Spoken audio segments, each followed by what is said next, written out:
ਸਫਾਈ ਕਰਮਚਾਰੀ ਕੂੜਾ ਇਕੱਠਾ ਕਰਕੇ ਟਰੱਕਾਂ ਦੁਆਰਾ ਨੀਵੇਂ ਖੁੱਲ੍ਹੇ ਖੇਤਰਾਂ ਵਿੱਚ, ਜਿੱਥੇ ਡੂੰਘੇ ਟੋਏ ਹੁੰਦੇ ਹਨ, ਉੱਥੇ ਲੈ ਜਾਂਦੇ ਹਨ।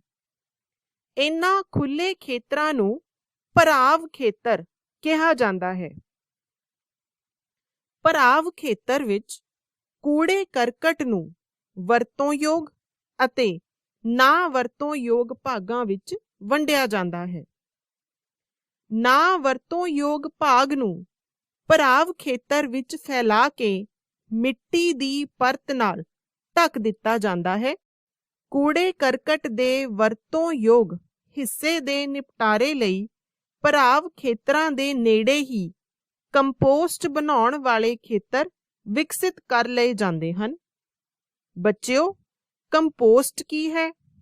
ਕੰਪੋਸਟ ਕਾਲੇ ਰੰਗ ਦਾ ਪਦਾਰਥ ਹੁੰਦਾ ਹੈ ਜੋ ਕੂੜੇ ਕਰਕਟ ਦੇ ਪੂਰੀ ਤਰ੍ਹਾਂ ਗਲਣ ਸੜਨ ਨਾਲ ਬਣਦਾ ਹੈ ਅਤੇ ਇਸ ਦੀ ਕੋਈ ਬਦਬੂ ਨਹੀਂ ਹੁੰਦੀ। ਕੰਪੋਸਟ ਇੱਕ ਕਿਸਮ ਦੀ ਖਾਦ ਹੈ ਜਿਸ ਦਾ ਉਪਯੋਗ ਪੌਦਿਆਂ ਲਈ ਕੀਤਾ ਜਾਂਦਾ ਹੈ।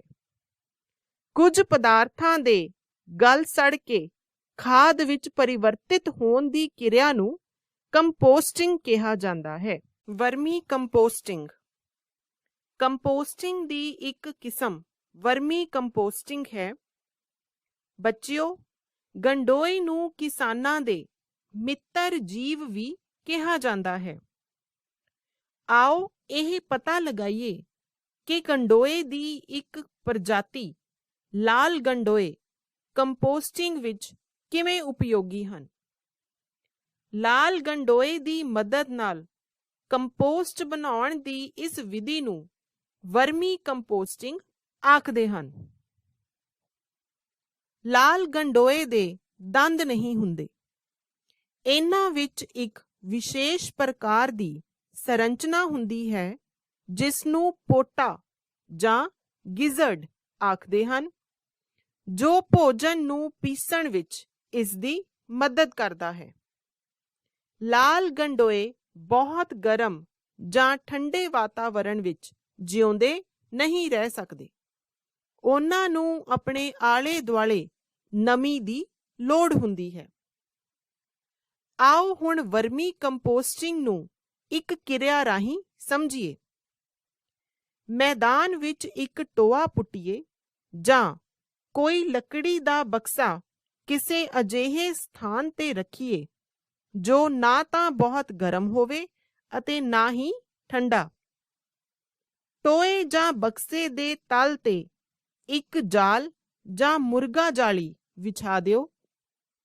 ਜਾਲੀ ਦੇ ਉੱਪਰ ਹਰੇ ਪੱਤਿਆਂ, ਪੌਦਿਆਂ ਦੀਆਂ ਸੁੱਕੀਆਂ ਡੰਡੀਆਂ ਦੇ ਟੁਕੜੇ ਜਾਂ ਤੂੜੀ ਵੀ ਵਿਛਾ ਸਕਦੇ ਹੋ। ਥੋੜਾ ਪਾਣੀ ਛਿੜਕ ਕੇ ਇਸ ਪਰਤ ਨੂੰ ਗਿੱਲਾ ਕਰ ਦਿਓ। ਹੁਣ ਕੁਝ ਲਾਲ ਗੰਡੋਏ ਟੋਏ ਵਿੱਚ ਰੱਖੋ ਅਤੇ ਇਹਨਾਂ ਨੂੰ ਜੂਟ ਦੀ ਬੋਰੀ, ਪੁਰਾਣੀ ਚਾਦਰ ਜਾਂ ਘਾਹ ਨਾਲ ਹਲਕਾ ਜਿਹਾ ਢੱਕ ਦਿਓ। ਹੁਣ ਟੋਏ ਵਿੱਚ ਫਲ ਅਤੇ ਸਬਜ਼ੀਆਂ ਦੀ ਰਹਿੰਦ ਖੂੰਹਦ, ਬਚੀ ਹੋਈ ਚਾਹ ਪੱਤੀ, ਵਾਧੂ ਪੌਦੇ ਜਾਂ ਨਦੀਨ ਪਾ ਦਿਓ। ਕੁਝ ਦਿਨਾਂ ਪਿੱਛੋਂ ਟੋਏ ਵਾਲੇ ਪਦਾਰਥਾਂ ਨੂੰ ਹੌਲੀ-ਹੌਲੀ ਹਿਲਾਉਂਦੇ ਰਹੋ।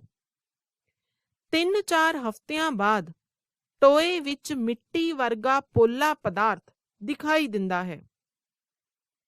ਇਹ ਤੁਹਾਡਾ ਵਰਮੀ ਕੰਪੋਸਟ ਹੈ। ਇਸ ਉੱਤਮ ਵਰਮੀ ਕੰਪੋਸਟ ਨੂੰ ਤੁਸੀਂ ਆਪਣੇ ਬਗੀਚਿਆਂ, ਗਮਲਿਆਂ ਜਾਂ ਖੇਤਾਂ ਵਿੱਚ ਪਾ ਸਕਦੇ ਹੋ। ਭਾਰਤ ਵਿੱਚ ਜ਼ਿਆਦਾਤਰ ਖੇਤੀ ਵਰਖਾ ਤੇ ਨਿਰਭਰ ਕਰਦੀ ਹੈ। ਭਾਵ ਜ਼ਿਆਦਾਤਰ ਫਸਲਾਂ ਦੀ ਸਫਲਤਾ ਸਮੇਂ ਤੇ ਵਰਖਾ ਦਾ ਆਉਣਾ ਅਤੇ ਫਲ ਦੇ ਵਾਧੇ ਦੇ ਸਮੇਂ ਵਿੱਚ ਚੋਖੀ ਵਰਖਾ ਤੇ ਨਿਰਭਰ ਕਰਦੀ ਹੈ। ਇਸ ਲਈ ਘੱਟ ਵਰਖਾ ਹੋਣ ਨਾਲ ਫਸਲ ਫੇਲ ਹੋ ਜਾਂਦੀ ਹੈ, ਭਾਵ ਉਤਪਾਦਨ ਘਟ ਜਾਂਦਾ ਹੈ। ਇਹ ਗੱਲ ਯਕੀਨੀ ਬਣਾਉਣ ਨਾਲ ਕਿ ਫਸਲ ਨੂੰ ਵਾਧੇ ਦੇ ਸਮੇਂ ਸਹੀ ਪਾਣੀ ਦੀ ਮਾਤਰਾ ਮਿਲ ਜਾਵੇ ਤਾਂ ਫਸਲ ਦਾ ਉਤਪਾਦਨ ਵੱਧ ਜਾਂਦਾ ਹੈ। ਇਸ ਲਈ ਵੱਧ ਤੋਂ ਵੱਧ ਖੇਤੀ ਭੂਮੀ ਨੂੰ ਸਿੰਚਾਈ ਹੇਠ ਲਿਆਉਣ ਦੇ ਉਪਰਾਲੇ ਕੀਤੇ ਜਾਂਦੇ ਹਨ। ਭਾਰਤ ਵਿੱਚ ਪਾਣੀ ਦੇ ਅਨੇਕ ਸਰੋਤ ਹਨ ਅਤੇ ਵੱਖ-ਵੱਖ ਤਰ੍ਹਾਂ ਦਾ ਜਲਵਾਯੂ ਹੈ। ਇਹਨਾਂ ਪ੍ਰਸਥਿਤੀਆਂ ਵਿੱਚ ਪਾਣੀ ਦੇ ਸਰੋਤਾਂ ਦੀ ਉਪਲਬਧਤਾ ਦੇ ਆਧਾਰ ਤੇ ਵਿਭਿੰਨ ਤਰ੍ਹਾਂ ਦੀਆਂ ਸਿੰਚਾਈ ਵਿਧੀਆਂ ਅਪਣਾਈਆਂ ਜਾਂਦੀਆਂ ਹਨ। ਇਹਨਾਂ ਸਰੋਤਾਂ ਦੇ ਕੁਝ ਉਦਾਹਰਣ ਖੂਹ, ਨਦੀਆਂ ਅਤੇ ਤਲਾਬ ਹਨ। ਆਓ ਇਹਨਾਂ ਸਰੋਤਾਂ ਬਾਰੇ ਇੱਕ-ਇੱਕ ਕਰਕੇ ਜਾਣੀਏ। ਖੂਹ ਦੋ ਤਰ੍ਹਾਂ ਦੇ ਹੁੰਦੇ ਹਨ, ਖੋਦੇ ਹੋਏ ਖੂਹ ਅਤੇ ਟਿਊਬਵੈੱਲ। ਖੋਦੇ ਹੋਏ ਖੂਹਾਂ ਵਿੱਚ ਭੂਮੀ ਦੀਆਂ ਤਹਿਾਂ ਵਿਚਲੇ ਭੂਮੀਗਤ ਪਾਣੀ ਨੂੰ ਇਕੱਠਾ ਕੀਤਾ ਜਾਂਦਾ ਹੈ। ਟਿਊਬਵੈੱਲ ਰਾਹੀਂ ਪਾਣੀ ਨੂੰ ਡੂੰਘਾਈਆਂ ਤੱਕ ਕੱਢਿਆ ਜਾਂਦਾ ਹੈ। ਇਸ ਤਰ੍ਹਾਂ ਦੇ ਖੂਹਾਂ ਚੋਂ ਸਿੰਚਾਈ ਲਈ ਪਾਣੀ ਪੰਪ ਦੁਆਰਾ ਕੱਢਿਆ ਜਾਂਦਾ ਹੈ। ਨਹਿਰਾਂ ਇਹ ਸਿੰਚਾਈ ਦੀ ਇੱਕ ਬਹੁਤ ਹੀ ਵਿਸਤ੍ਰਿਤ ਅਤੇ ਵਿਆਪਕ ਪ੍ਰਣਾਲੀ ਹੈ। ਇਹਨਾਂ ਵਿੱਚ ਪਾਣੀ ਇੱਕ ਜਾਂ ਜ਼ਿਆਦਾ ਸੋਮਿਆਂ ਜਾਂ ਨਦੀਆਂ ਤੋਂ ਆਉਂਦਾ ਹੈ।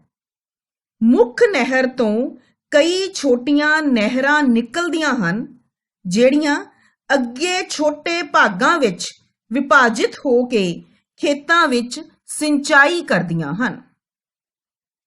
ਜਿਨ੍ਹਾਂ ਖੇਤਰਾਂ ਵਿੱਚ ਜਲ ਸਰੋਤਾਂ ਤੋਂ ਘੱਟ ਪਾਣੀ ਮਿਲਣ ਦਾ ਕਾਰਨ ਨਹਿਰਾਂ ਦਾ ਵਹਾਅ ਅਨਿਯਮਿਤ ਜਾਂ ਘੱਟ ਹੁੰਦਾ ਹੈ, ਉੱਥੇ ਜਲ ਉਠਾਅ ਪ੍ਰਣਾਲੀ ਜ਼ਿਆਦਾ ਲਾਹੇਵੰਦ ਹੁੰਦੀ ਹੈ। ਨਦੀਆਂ ਦੇ ਕਿਨਾਰੇ ਸਥਿਤ ਖੇਤਾਂ ਵਿੱਚ ਪਾਣੀ ਦੇਣ ਲਈ ਨਦੀਆਂ ਚੋਂ ਸਿੱਧਾ ਹੀ ਪਾਣੀ ਕੱਢ ਲਿਆ ਜਾਂਦਾ ਹੈ। ਤਲਾਬ ਛੋਟੇ ਜਲ ਸਰੋਤ ਜਾਂ ਛੋਟੇ ਖੇਤਰਾਂ ਵਿੱਚ ਵਹਿੰਦੇ ਪਾਣੀ ਨੂੰ ਇਕੱਠਾ ਕਰਦੇ ਹਨ ਅਤੇ ਉਹ ਤਲਾਬ ਦਾ ਰੂਪ ਧਾਰਨ ਕਰ ਲੈਂਦੇ ਹਨ। ਖੇਤੀਬਾੜੀ ਵਿੱਚ ਪਾਣੀ ਦੀ ਉਪਲਬਧਤਾ ਵਧਾਉਣ ਲਈ ਆਧੁਨਿਕ ਤਰੀਕੇ ਜਿਵੇਂ ਵਰਖਾ ਦੇ ਪਾਣੀ ਨੂੰ ਇਕੱਠਾ ਕਰਨਾ ਅਤੇ ਜਲ ਵੰਡ ਦਾ ਉਚਿਤ ਪ੍ਰਬੰਧਨ ਕਰਨਾ ਆਦਿ ਸ਼ਾਮਲ ਹਨ। ਮੱਛੀਆਂ ਨੂੰ ਟੈਂਕ ਵਿੱਚ ਰੱਖ ਕੇ ਪਾਲਣ ਨੂੰ ਮੱਛੀ ਪਾਲਣ ਜਾਂ ਜਲ ਕਲਚਰ ਕਹਿੰਦੇ ਹਨ। ਸਾਡੇ ਭੋਜਨ ਵਿੱਚ ਮੱਛੀ ਪ੍ਰੋਟੀਨ ਦਾ ਇੱਕ ਸਸਤਾ ਸਰੋਤ ਹੈ। ਮੱਛੀ ਉਤਪਾਦਨ ਵਿੱਚ ਪੰਖ-ਯੁਕਤ ਅਸਲੀ ਮੱਛੀਆਂ ਅਤੇ ਕਵਚ ਵਾਲੀਆਂ ਮੱਛੀਆਂ ਜਿਵੇਂ ਝੀਂਗੇ ਅਤੇ ਮੋਲਸਕਾਂ ਦਾ ਉਤਪਾਦਨ ਆਉਂਦਾ ਹੈ। ਮੱਛੀ ਪ੍ਰਾਪਤ ਕਰਨ ਦੇ ਦੋ ਤਰੀਕੇ ਹਨ। ਇੱਕ ਕੁਦਰਤੀ ਸਰੋਤ ਜਿਸ ਨੂੰ ਮੱਛੀ ਫੜਨਾ ਕਹਿੰਦੇ ਹਨ ਅਤੇ ਦੂਜਾ ਸਰੋਤ ਮੱਛੀ ਪਾਲਣ ਜਿਸ ਨੂੰ ਫਿਸ਼ੀਕਲਚਰ ਕਹਿੰਦੇ ਹਨ। ਮੱਛੀਆਂ ਦੇ ਜਲ ਸਰੋਤ ਸਮੁੰਦਰੀ ਪਾਣੀ ਜਾਂ ਤਾਜ਼ੇ ਪਾਣੀ ਦੇ ਸਰੋਤ ਜਿਵੇਂ ਨਹਿਰਾਂ ਜਾਂ ਤਲਾਬ ਹੋ ਸਕਦੇ ਹਨ। ਸਮੁੰਦਰੀ ਮੱਛੀ ਸਰੋਤ ਭਾਰਤ ਦਾ ਸਮੁੰਦਰੀ ਮੱਛੀ ਸਰੋਤ ਖੇਤਰ 7500 ਕਿਲੋਮੀਟਰ ਸਮੁੰਦਰੀ ਤੱਟ ਅਤੇ ਇਸ ਤੋਂ ਇਲਾਵਾ ਸਮੁੰਦਰ ਦੀ ਗਹਿਰਾਈ ਤੱਕ ਹੈ। ਸਮੁੰਦਰੀ ਮੱਛੀਆਂ ਨੂੰ ਫੜਨ ਲਈ ਕਈ ਤਰ੍ਹਾਂ ਦੇ ਜਾਲ ਮੱਛੀ ਫੜਨ ਵਾਲੀਆਂ ਕਿਸ਼ਤੀਆਂ ਤੋਂ ਸੁੱਟੇ ਜਾਂਦੇ ਹਨ। ਆਮ ਪ੍ਰਚਲਿਤ ਸਮੁੰਦਰੀ ਮੱਛੀਆਂ ਦੀਆਂ ਕਿਸਮਾਂ ਵਿੱਚ ਪਾਮਫਰੇਟ, ਮੈਕਰਲ, ਟਿਊਨਾ ਸ਼ਾਮਲ ਹਨ। ਕੁਝ ਆਰਥਿਕ ਮਹੱਤਵ ਵਾਲੀਆਂ ਸਮੁੰਦਰੀ ਮੱਛੀਆਂ ਸਮੁੰਦਰ ਵਿੱਚ ਹੀ ਪਾਲੀਆਂ ਜਾਂਦੀਆਂ ਹਨ। ਇਹਨਾਂ ਵਿੱਚ ਪ੍ਰਮੁੱਖ ਹਨ ਮੁਲੇਟ, ਭੇਟਕੀ ਅਤੇ ਪਰਲ ਸਪਾਟ। ਕਵਚ ਵਾਲੀਆਂ ਮੱਛੀਆਂ ਜਿਵੇਂ ਝੀਂਗੇ, ਮੁਸਲ ਅਤੇ ਆਇਸਟਰ ਅਤੇ ਕੁਝ ਸਮੁੰਦਰੀ ਨਦੀਨ। ਆਇਸਟਰ ਦਾ ਪਾਲਣ ਪੋਸ਼ਣ ਮੋਤੀ ਪ੍ਰਾਪਤ ਕਰਨ ਲਈ ਵੀ ਕੀਤਾ ਜਾਂਦਾ ਹੈ। ਭਵਿੱਖ ਵਿੱਚ ਸਮੁੰਦਰੀ ਮੱਛੀਆਂ ਦਾ ਭੰਡਾਰ ਘੱਟ ਹੋਣ ਦੀ ਸੂਰਤ ਵਿੱਚ ਇਹਨਾਂ ਮੱਛੀਆਂ ਦੀ ਪੂਰਤੀ ਸਮੁੰਦਰ 'ਚ ਮੱਛੀ ਪਾਲਣ ਦੁਆਰਾ ਹੀ ਕੀਤੀ ਜਾ ਸਕਦੀ ਹੈ। ਇਸ ਨੂੰ ਮੈਰੀਨ ਕਲਚਰ ਕਹਿੰਦੇ ਹਨ। ਉਪਗ੍ਰਹਿ ਅਤੇ ਪ੍ਰਤੀਧੁਨੀ ਯੰਤਰ ਰਾਹੀਂ ਖੁੱਲ੍ਹੇ ਸਮੁੰਦਰ ਵਿੱਚ ਵੱਡੇ ਮੱਛੀ ਸਮੂਹਾਂ ਦਾ ਪਤਾ ਲਗਾਇਆ ਜਾਂਦਾ ਹੈ ਅਤੇ ਇਹਨਾਂ ਸੂਚਨਾਵਾਂ ਦੇ ਆਧਾਰ ਤੇ ਮੱਛੀ ਦਾ ਉਤਪਾਦਨ ਵਧਾਇਆ ਜਾ ਸਕਦਾ ਹੈ। ਤਾਜ਼ੇ ਪਾਣੀ ਦੇ ਮੱਛੀ ਸਰੋਤ। ਤਾਜ਼ੇ ਪਾਣੀ ਦੇ ਸਰੋਤ ਨਾਲੇ, ਤਲਾਬ, ਨਹਿਰਾਂ ਅਤੇ ਹੋਰ ਜਲ ਸਰੋਤ ਹਨ। ਖਾਰੇ ਜਲ ਸਰੋਤ ਜਿੱਥੇ ਸਮੁੰਦਰੀ ਪਾਣੀ ਅਤੇ ਤਾਜ਼ਾ ਪਾਣੀ ਮਿਲ ਜਾਂਦਾ ਹੈ, ਜਿਵੇਂ ਕਿ ਨਦੀ ਦਾ ਮੁਹਾਣਾ, ਐਸਚੁਰੀ ਅਤੇ ਲੈਗੂਨ ਵੀ ਮਹੱਤਵਪੂਰਨ ਮੱਛੀ ਸਰੋਤ ਹਨ।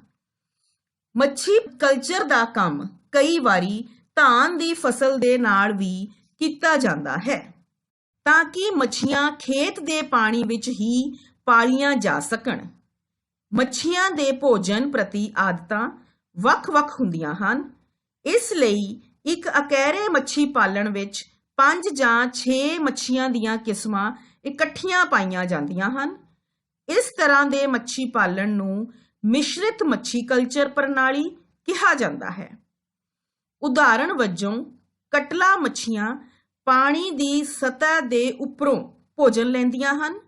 ਰੋਹੂ ਮੱਛੀਆਂ ਵਿਚਕਾਰਲੇ ਹਿੱਸੇ ਤੋਂ ਭੋਜਨ ਲੈਂਦੀਆਂ ਹਨ ਅਤੇ ਮ੍ਰਿਗਲ ਅਤੇ ਕਾਮਨ ਕਾਰਪ ਮੱਛੀ ਤਲਾਬ ਦੇ ਤਲ ਤੋਂ ਆਪਣਾ ਭੋਜਨ ਲੈਂਦੀ ਹੈ। ਗ੍ਰਾਮ ਕਾਰਪ ਨਦੀਨਾਂ ਨੂੰ ਖਾਂਦੀ ਹੈ। ਮਿਸ਼ਰਿਤ ਮੱਛੀ ਕਲਚਰ ਵਿੱਚ ਇੱਕ ਸਮੱਸਿਆ ਇਹ ਹੈ ਕਿ ਇਹਨਾਂ ਵਿੱਚੋਂ ਕਈ ਮੱਛੀਆਂ ਸਿਰਫ ਮੌਨਸੂਨ ਦੇ ਸਮੇਂ ਹੀ ਜਨਨ ਕਿਰਿਆ ਕਰਦੀਆਂ ਹਨ। ਇੱਥੋਂ ਤੱਕ ਕਿ ਜੇ ਮੱਛੀ ਭਰੂਣ ਦੇਸੀ ਨਸਲ ਦੇ ਲਏ ਜਾਣ ਅਤੇ ਹੋਰ ਨਸਲਾਂ ਦੇ ਭਰੂਣਾਂ ਨਾਲ ਮਿਲਾਏ ਜਾਣ ਤਾਂ ਠੀਕ ਰਹਿੰਦਾ ਹੈ। ਇਸ ਲਈ ਮੱਛੀ ਪਾਲਣ ਕਿਰਿਆ ਵਿੱਚ ਇੱਕ ਵੱਡੀ ਸਮੱਸਿਆ ਚੰਗੀ ਕਿਸਮ ਦੇ ਮੱਛੀ ਭਰੂਣਾਂ ਦਾ ਨਾ ਮਿਲਣਾ ਹੈ। ਇਸ ਸਮੱਸਿਆ ਦੇ ਹੱਲ ਲਈ ਕਈ ਤਰੀਕੇ ਲੱਭ ਲਏ ਗਏ ਹਨ। ਇਹਨਾਂ ਮੱਛੀਆਂ ਨੂੰ ਤਲਾਬਾਂ ਵਿੱਚ ਹਾਰਮੋਨਾਂ ਦੀ ਸਹਾਇਤਾ ਨਾਲ ਪਾਲਿਆ ਜਾ ਰਿਹਾ ਹੈ। ਇਸ ਨਾਲ ਇੱਛੁਕ ਮੱਛੀ ਦੇ ਚੰਗੇ ਭਰੂਣ ਲੋੜੀਂਦੀ ਮਾਤਰਾ ਵਿੱਚ ਪ੍ਰਾਪਤ ਕੀਤੇ ਜਾ ਸਕਦੇ ਹਨ। ਸ਼ਹਿਦ ਦੀ ਵਰਤੋਂ ਵੱਡੇ ਪੱਧਰ ਤੇ ਕੀਤੀ ਜਾਂਦੀ ਹੈ। ਇਸ ਲਈ ਮੱਖੀ ਪਾਲਣ ਦਾ ਧੰਦਾ ਸ਼ਹਿਦ ਪ੍ਰਾਪਤੀ ਲਈ ਖੇਤੀ ਉਦਯੋਗ ਬਣ ਗਿਆ ਹੈ। ਕਿਉਂਕਿ ਮੱਖੀ ਪਾਲਣ ਧੰਦੇ ਵਿੱਚ ਪੂੰਜੀ ਨਿਵੇਸ਼ ਘੱਟ ਹੁੰਦਾ ਹੈ, ਇਸ ਲਈ ਕਿਸਾਨ ਇਸ ਨੂੰ ਇੱਕ ਖੇਤੀ ਸਹਾਇਕ ਧੰਦੇ ਵਜੋਂ ਵੱਧ ਪੈਸੇ ਕਮਾਉਣ ਲਈ ਅਪਣਾਉਂਦੇ ਹਨ। ਸ਼ਹਿਦ ਤੋਂ ਬਿਨਾਂ ਮੱਖੀਆਂ ਦੇ ਛੱਤਿਆਂ ਤੋਂ ਮੋਮ ਵੀ ਬਣਾਈ ਜਾਂਦੀ ਹੈ, ਜਿਹੜੀ ਕਿ ਕਈ ਦਵਾਈਆਂ ਬਣਾਉਣ ਵੇਲੇ ਵੀ ਵਰਤੀ ਜਾਂਦੀ ਹੈ। ਵਪਾਰਕ ਤੌਰ ਤੇ ਸ਼ਹਿਦ ਪ੍ਰਾਪਤ ਕਰਨ ਲਈ ਮੱਖੀਆਂ ਦੀਆਂ ਜਿਹੜੀਆਂ ਦੇਸੀ ਨਸਲਾਂ ਵਰਤੀਆਂ ਜਾਂਦੀਆਂ ਹਨ, ਉਹ ਹਨ ਐਪਿਸ ਸੇਰਨਾ ਇੰਡੀਕਾ, ਐਪਿਸ ਡੋਰਸੈਟਾ ਅਤੇ ਐਪਿਸ ਫਲੋਰੀ। ਇੱਕ ਇਟਲੀ ਦੀ ਮਧੂਮੱਖੀ ਐਪਿਸ ਮੈਲੀਫੇਰਾ ਸ਼ਹਿਦ ਉਤਪਾਦਨ ਵਧਾਉਣ ਲਈ ਵਰਤੀ ਜਾਂਦੀ ਹੈ। ਵਪਾਰਕ ਪੱਧਰ ਤੇ ਸ਼ਹਿਦ ਉਤਪਾਦਨ ਲਈ ਇਸੇ ਮੱਖੀ ਦੀ ਨਸਲ ਵਰਤੀ ਜਾਂਦੀ ਹੈ। ਇਟਲੀ ਦੀ ਮਧੂਮੱਖੀ ਵਿੱਚ ਸ਼ਹਿਦ ਇਕੱਠਾ ਕਰਨ ਦੀ ਸਮਰੱਥਾ ਬਹੁਤ ਹੁੰਦੀ ਹੈ। ਇਹ ਡੰਗ ਵੀ ਘੱਟ ਮਾਰਦੀ ਹੈ। ਇਹ ਨਿਰਧਾਰਿਤ ਛੱਤੇ ਵਿੱਚ ਕਾਫੀ ਸਮੇਂ ਤੱਕ ਰਹਿੰਦੀ ਹੈ ਅਤੇ ਪ੍ਰਜਨਨ ਵੀ ਤੇਜ਼ੀ ਨਾਲ ਕਰਦੀ ਹੈ। ਵਪਾਰਕ ਪੱਧਰ ਤੇ ਸ਼ਹਿਦ ਉਤਪਾਦਨ ਲਈ ਮੱਖੀ ਪਾਲਣ ਖੇਤਰ ਸਥਾਪਿਤ ਕੀਤੇ ਗਏ ਹਨ।